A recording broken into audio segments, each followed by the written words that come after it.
श्री परमात्मने नमः। श्री चैतन्य चरित्रावली अध्याय श्री वृंदावन आदि तीर्थों के दर्शन। अपने प्रिय सखा मनसुखा से भगवान कह रहे हैं, प्रिय सखे, यह वृंदावन मेरी इंद्रियों को भांति भांति से प्रसन्नता पहुंचा रहा है। देखते हो न, किसी स्थान पर मधु लोलुप भ्रमर अपनी सुरीली तान से गान कर रहे हैं, कहीं मंद सुगंधित पवन चलकर शीतलता प्रदान कर रहा है, कहीं कहीं वायु के वेग से लताएं नाच नाच कर अपने सौरभ से सुख पहुंचा रही हैं, कहीं मल्लिका पुष्पों का अमल परिमल मन को मुग्ध कर रहा है, किसी स्थान पर अनारों के फलों से धारावाही रस निर्झर प्रभावित हो रहे हैं। इस प्रकार वृंदावन में चारों ओर बहार ही बहार है। मथुरा से मधुवन, तालवन, कुमुदवन, बहुलावन आदि वनों को देखते हुए और रास्ते में अनेक तीर्थ कुंडों में स्नान आचमन करते हुए प्रभु भगवान की प्रधान लीला स्थली त्रैलोक पावन श्री वृंदावन की भूमि में पहुँचे। वृंदावन में प्रवेश करते ही प्रभु भावावेश में आकर मूर्छित होकर भूमि पर गिर पड़े। वे चारों ओर आंखें फाड़ फाड़ कर पागल की भांति इधर उधर देखने लगे।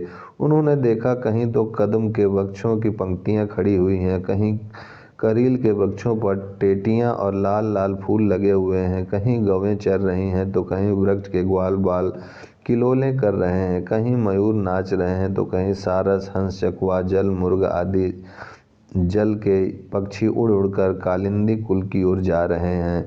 प्रभु आंखें फाड़ फाड़ कर सबकी ओर प्रेम भरी दृष्टि से देखने लगते। कभी जल्दी से उठकर वृक्षों का आलिंगन करते, उन पर से बहुत से पुष्प गिर गिर कर प्रभु के चरणों को ढक देते, मानो वृक्ष अपने प्यारे के पैरों में श्रद्धांजलि स्वरूप पुष्प चढ़ा रहे हों। प्रभु गवों की ओर पूर्व परिचित की भांति दौड़ते और उनकी पीठों पर अपने कोमल करों को फेराते। गवें रमाती हुई पीछे पूंछ उठा उठाकर प्रभु की ओर दौड़ती और उनके हाथ पैरों को चाटने लगती। व्रज के पक्षी प्रभु के बिल्कुल निकट आकर अपनी अपनी भाषा में कुछ कहते। प्रभु उनकी प्रेम भरी वाणियों को सुनकर सिल हिलाने लगते, मानो वे उनकी बातों को समझकर संकेत के द्वारा उनका उत्तर दे रहे हैं। प्रभु के आनंद की सीमा नहीं रही। वे वृंदावन में आते ही सभी बातों को भूल गए और जिस प्रकार जल से पृथक की हुई मछली फिर महासागर में डाल देने से परमानंद का अनुभव करती है, उसी प्रकार व्रज की पावन रज में लौटकर प्रभु उसी परमानंद स्वरूप सुख का अनुभव करने लगे। यहाँ से जाकर प्रभु ने व्रज मंडल के पराये सभी तीर्थों के दर्शन किए। प्रभु के समय में वृंदावन सचमुच वन ही था। 10-20 ब्राह्मणों के और ग्वालों के झोपड़े थे, नहीं तो चारों ओर वन ही वन था। बहुत ही भावुक भक्त वहाँ दर्शन करने आते थे और दर्शन करके मथुरा लौट जाते थे। व्रज मंडल के बहुत से तीर्थ और कुंड लुप्त पराये हो गए थे, लोग उनका नाम तक नहीं जानते थे। जब महाप्रभु संन्यास लेने से पूर्व नवद्वीप में ही रहकर भक्तों के साथ संकीर्तन करते थे, तभी उन्होंने भूगर्भ पंडित और लोकनाथ गोस्वामी को व्रज मंडल के लुप्त तीर्थों को प्रकट करने और उनका जीर्णोद्धार करने के निमित्त वृंदावन में भेजा था। इन लोगों ने जब प्रभु के सन्यासी होने की बात सुनी तो ये प्रभु दर्शनों की लालसा से वृंदावन को छोड़कर दक्षिण की ओर चले गए थे। इस कारण वृंदावन आने पर प्रभु की इनसे भेंट नहीं हो सकी। महाप्रभु ने स्वयं ही कुछ लुप्त तीर्थों को प्रकट किया। जिस स्थान पर भगवान ने अरिष्टासुर का वध किया था, वहाँ आरीट नामक एक ग्राम है। महाप्रभु ने वहाँ आकर लोगों से पूछा कि यहाँ पर राधा कुंड का पुराणों में उल्लेख मिलता है, वह राधा कुंड कहाँ है। प्रभु के इस प्रश्न का उत्तर ग्रामवासी नहीं दे सके। उनमें से किसी को भी राधा कुंड का पता नहीं था। प्रभु का साथी ब्राह्मण भी राधा कुंड से अनभिज्ञ था। तब प्रभु ने स्वयं ध्यानमग्न होकर राधा कुंड जाना और 2 खेतों के बीच में भरे हुए थोड़े से जल में स्नान करके आपने राधा कुंड का महात्मा वर्णन किया। उस दिन से वही राधा कुंड के नाम से प्रसिद्ध हो गया। राधा कुंड को प्रकट करके प्रभु कुसुम सरोवर पर आए। वहाँ श्री गोवर्धन पर्वत के दर्शन करके आप पुलकित हो उठे। भूमि में लौटकर आपने गिरिराज को साष्टांग प्रणाम किया और उसकी छोटी छोटी शिलाओं को लेकर हृदय से चिपटाने लगे। गोवर्धन भगवान का अभिन्न शरीर विग्रह है। शास्त्रों में इसे भगवान का शरीर ही बताया गया है। गोवर्धन में प्रभु ने हरि देव जी के दर्शन किए, फिर ब्रह्म कुंड में स्नान करके वहीं भिक्षा की। गोवर्धन पर्वत के ऊपर गोपाल भगवान का मंदिर था, जिन्हें श्री मन माधवेंद्र पुरी ने प्रकट किया था। उनके दर्शनों की प्रभु को इच्छा हुई, किंतु प्रभु तो गिरिराज के ऊपर चढ़ना ही नहीं चाहते। वह सोचने लगे कि गोपाल भगवान के दर्शन कैसे हों। सर्व अंतर्यामी भगवान अपने भक्ति की इच्छा को जान गए। वे तो भाव के भूखे हैं, भक्तों के हाथ तो वे बिना कौड़ी दाम के ही बिक जाते हैं। फिर पर्वत से नीचे उतरना कौन सी बात है। उन दिनों गोपाल भगवान की स्थिति अस्थिर थी। मुसलमानों के उत्पात के कारण वे इधर से उधर घूमते थे। कभी किसी कुंज में ही पूजा हो रही है तो कभी किसी ग्राम में ही विराजमान है। वे तो व्रजवासियों के सखा हैं। ईश्वर या परमात्मा होंगे तो शिव, ब्रह्मा अथवा लक्ष्मी जी के लिए होंगे। व्रज में वे वही पुराने कनुआ हैं।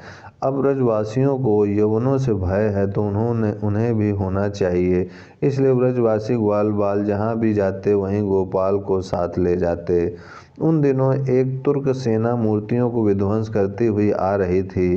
ब्रजवासी राजपूत इसी भय से अन्नकूट नामक ग्राम से गोपाल जी को गाटौली नामक ग्राम ले आए और वहीं चुपचाप 4-5 दिनों तक उनकी सेवा पूजा करते रहे। गाटौली ग्राम गिरिराज के नीचे है। प्रभु ने जब सुना कि गोपाल भगवान तो मानो मुझे ही दर्शन देने के निमित्त पर्वत से नीचे उतरकर गाटौली में आ विराजे हैं, तब तो प्रभु के आनंद की सीमा नहीं रही। प्रातःकाल मानसी गंगा में स्नान करके गोवर्धन पर्वत की परिक्रमा प्रारंभ कर दी। गोवर्धन पर्वत की परिक्रमा 7 कोस की बात बताते हैं। परिक्रमा जहाँ से प्रारंभ होती है वहीं समाप्त करते हैं। बहुत से मनुष्य तो दंडवत करते हुए संपूर्ण परिक्रमा को करते हैं। प्रभु ने भी पूरी परिक्रमा की। महाप्रभु के साथ बलभद्र भट्टाचार्य और वह साधु ब्राह्मण, ये 2 सेवक और थे। सभी गोविंद कुंड पर पहुँचे और वहाँ से गाटौली में गोपाल जी का आगमन सुनकर वहाँ पहुँचे। महाप्रभु गोपाल जी की मनमोहनी मूर्ति के दर्शनों से मुग्ध हो गए और वे प्रेम में बेसुध होकर गोपाल जी के सामने नृत्य करने लगे और गोपाल स्तोत्र द्वारा उनकी स्तुति करने लगे। 3 दिन प्रभु गाटौली में रहकर गोपाल जी के दर्शनों का सुख लेते रहे। इसके अनंतर आप नंदीश्वर, पावन सरोवर, शेषशाही, लक्ष्मी, खेला तीर्थ, भांडरी वन, भद्रवन, लोहवन, गोकुल, महावन आदि भगवान की लीला स्थलियों के दर्शन करते हुए फिर मथुरा जी में लौट आए और उसी साधु ब्राह्मण के घर में आकर ठहरे। ब्राह्मण ने प्रभु की खूब सेवा की थी। उसी से संतुष्ट होकर प्रभु उसके घर रहने लगे। वहाँ नगर की भीड़ भाड़ को देखकर मथुरा और वृंदावन के बीच में अक्रूर घाट पर एकांत समझकर वहाँ रहने लगे। वहाँ से अपने वृंदावन में जाकर कालीहद, प्रस्कंदन क्षेत्र, द्वादशी दित्य, केसा तीर्थ, रास स्थली आदि पुण्य तीर्थों के दर्शन किए और सायंकाल को फिर लौटकर अक्रूर तीर्थ में ही आ गए। वहाँ भी बहुत से लोग प्रभु के दर्शनों के निमित्त आने जाने लगे। अतः आप वृंदावन में यमुना जी के तट पर एकांत में रहकर भगवान नाम संकीर्तन करते रहे। वहीं पर कृष्णदास नाम का एक राजपूत क्षत्रिय प्रभु के शरणापन्न हुआ और वह घर बार छोड़कर प्रभु के साथ रहने लगा। एक दिन संपूर्ण वृंदावन में हल्ला हो गया कि वृंदावन में फिर श्री कृष्ण उत्पन्न हुए हैं। वे काली दह में कालिया के फण पर नृत्य करते हैं और कालिया के सिर में की मणि प्रत्यक्ष चमकती है। बहुत से लोग इस बात को सुनकर प्रभु के पास पूछने आए कि क्या यह बात सत्य है। प्रभु ने कहा, आप ही जाकर देखिए सत्य है या असत्य। बहुत से लोग रात्रि में काली दह पर जाकर पहुँचे। सचमुच वहाँ एक काला आदमी खड़ा था और दूर से एक मणि सी चमक रही थी।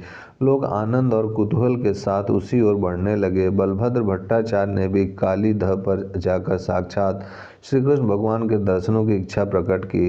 प्रभु ने प्रेम पूर्वक उसके गाल पर एक हल्का सा चपत जमाते हुए कहा, लोगों की गति तो भेड़ों के समान है। एक भेड़ कुएं में गिर पड़ती है तो सब के सब उसके पीछे ही कुएं में गिर पड़ती है। इस कलिकाल में भगवान के प्रत्यक्ष दर्शन होना कोई साधारण बात थोड़े ही है कि सभी को भगवान के साक्षात दर्शन हो जाएं। करोड़ों में कोई ऐसे एक दो भाग्यवान पुरुष होते हैं जिन्हें भगवत कृपा से प्रभु के साक्षात दर्शनों का सौभाग्य प्राप्त हो। यहीं बैठकर भगवान नाम का जप करो। सवेरे लोगों से पूछ लेना कि क्या बात थी। भट्टाचार्य ने प्रभु के समझाने पर रात्रि में काली दह पर जाने का विचार छोड़ दिया। इधर लोगों की भीड़ वहां पहुंची। वहां उन्होंने देखा है काले रंग का मल्लाह ढोंगी में लालटेन रख कर मछली मार रहा है। उसके हाथ में मछली मारने की बंसी थी। लोगों का भ्रम दूर हुआ। प्रातःकाल जब लोग प्रभु के दर्शनों के लिए आए तब प्रभु ने उनसे पूछा, क्या आप लोगों को श्री कृष्ण भगवान के दर्शन हुए? एक तेजस्वी वृद्ध पंडित ने प्रभु को सभी वृत्तांत सुनाया और अंत में कहा, वहाँ तो हमें दर्शन हुए सो हुए ही, यहाँ भगवान के प्रत्यक्ष दर्शन अवश्य हो गए। प्रभु ने चारों ओर देखते हुए कहा, यहाँ कहाँ भगवान है? मुझे भी भगवान के दर्शन करा दीजिए। मैं भगवान के दर्शनों के लिए बड़ा उत्सुक हूँ। उस ब्राह्मण ने प्रभु की ओर संकेत करते हुए कहा, सन्यासी के छद्म वेश में ये ही तो सामने श्री हरि बैठे हैं। इतना सुनते ही प्रभु ने उस वृद्ध ब्राह्मणों के पैर पकड़ लिए और रोते रोते कहने लगे, महानुभाव, आपकी इस अद्भुत निष्ठा को धन्य है। आपको अवश्य ही भगवान का साक्षात हो गया है, तभी तो आप चराचर विश्व में भगवत भावना रखते हैं। सच्चे भक्त को अपने भगवान के अतिरिक्त दूसरा कोई रूप भासता ही नहीं। उससे सर्वत्र अपने प्यारे के ही दर्शन होते हैं। इस प्रकार उस ब्राह्मण की भांति भांति से स्तुति करके उसे विदा किया। महाप्रभु दिन में वृंदावन में स्नान जब से निवृत्त होकर भिक्षा अक्रूर तीर्थ पर ही आकर किया करते थे। ग्रामवासी ब्राह्मण तथा और द्विजाति के लोग नित्य ही प्रभु को भिक्षा कराने का आग्रह किया करते थे। कभी कभी तो 10-10, 5-5 आदमियों का साथ ही निमंत्रण आ जाता। महाप्रभु की वहाँ विचित्र दशा थी। जब भी उन्हें इस बात का स्मरण होता कि इसी स्थान में डुबकी मारते हुए अक्रूर को भगवान के दर्शन हुए थे, तभी आप जल्दी से यमुना जी में कूद पड़ते और शरीर की शुद्धि भूलाकर बेहोश होकर यमुना जी के तीक्ष्ण प्रवाह में बहने लगते। इसलिए भट्टाचार्य को प्रभु की बड़ी ही सावधानी से सदा देख रेख करनी पड़ती। अतएव भट्टाचार्य ने उस ब्राह्मण से सम्मति लेकर प्रभु को लौटा ले चलने का निश्चय किया। उन्होंने प्रभु से निवेदन किया, प्रभु यहाँ अब एकांत विशेष नहीं रहता, निमंत्रण भी बहुत आने लगे हैं, आपकी यहाँ दशा भी विचित्र सी हो जाती है, इसलिए मेरी प्रार्थना है कि अब यहाँ से चलना चाहिए। माघ की संक्रांति भी सन्निकट है। अभी से चलेंगे तो प्रयाग पहुंचकर मकर स्नान का कर सकेंगे। अब जैसी आज्ञा हो। प्रभु ने अत्यंत ही प्रेम पूर्वक कहा, भट्टाचार्य महाशय, तुम्हारी ही कृपा से मुझे भगवान की पुण्य लीला स्थली के दर्शन हो सके हैं। तुमने ही मुझे वृंदावन के दर्शन कराकर मेरे इस जन्म को सार्थक किया है। अतः यह शरीर तुम्हारा ही है। तुम इसे जहाँ ले जाना चाहो वहाँ ले जाओ, मुझे इसमें कुछ भी आपत्ति न होगी। प्रभु की सम्मति पाकर सभी को अत्यंत ही प्रसन्नता हुई और वह प्रभु का कृपा पात्र राजपुत्र ठाकुर तथा मथुरा का साधु ब्राह्मण, ये दोनों ही प्रभु के साथ ही साथ चलने को प्रस्तुत हुए। भट्टाचार्य के सहित चारों ही मथुरा जी में आए और वहां से यमुना पार करके प्रयाग की ओर चलने लगे। व्रज की पवित्र भूमि को परित्याग करते समय प्रभु को अपार दुख हुआ। वे शोक में विह्वल होकर भूमि पर गिर पड़े और बहुत देर तक अचेतन अवस्था में पड़े रहे। जिस किसी भांति तीनों ने मिलकर प्रभु को सावधान किया और उन्हें साथ लेकर आगे बढ़ने लगे। ओम शांति शांति शांति।